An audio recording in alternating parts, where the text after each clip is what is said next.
मुझे खबर मिला है कि जो हमारा पुराना राजभवन था, जो 1949 में राजमाता कंचन प्रभा देवी ने टर्म्स एंड कंडीशन में फ्री में ये गवर्नमेंट ऑफ इंडिया को दिया था, राजभवन को में वहां में राज्यपाल को रखने के लिए एक अग्रीमेंट हुआ था।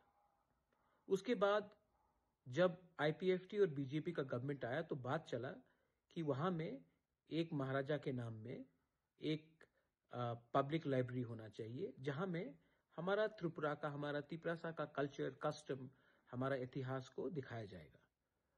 लेकिन अब मुझे खबर मिल रहा है कि वहां में ये जो पुराना राजभवन है, वहां में बिना किसी से कंसल्ट करके, बिना हमारा सेंटिमेंट, सिर्फ मेरा फैमिली का नहीं, हमारे लोगों का, हमारा स्टेट का कल्चर का सेंटिमेंट को कंसल्ट करके वहां में एक 5 स्टार होटल बनाया जाएगा। सब चीज पैसे के लिए नहीं हो सकता है, सब चीज प्रॉफिट के लिए नहीं हो सकता है।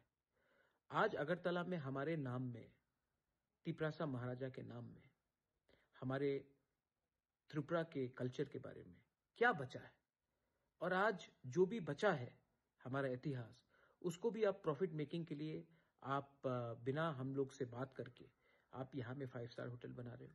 आई कंप्लीटली अपोज इट, और मैं गवर्नमेंट को बोल रहा हूं कि please rethink on this decision, क्योंकि वरना हमें रास्ते में निकलना पड़ेगा और हमें अपोज करना पड़ेगा।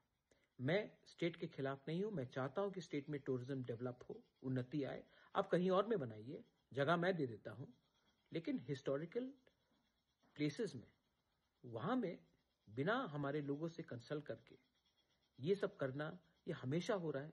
ये पहले भी हुआ, हमारे ऐतिहासिक जगह का नाम को बदल दिया गया, उनके स्टेटस को बदल दिया गया। आप ये कब तक करोगे? ये गलत बात है, एंड इसको मैं एकदम एक्सेप्ट करने वाला नहीं हूं। आई अर्ज everyone in Tripura, of all communities, people who have respect and knowledge of history and our culture, to oppose such moves. Not everything is made for money. Not everything is done for profit. There is something called heritage of the place. And I oppose this project by the government of Tripura.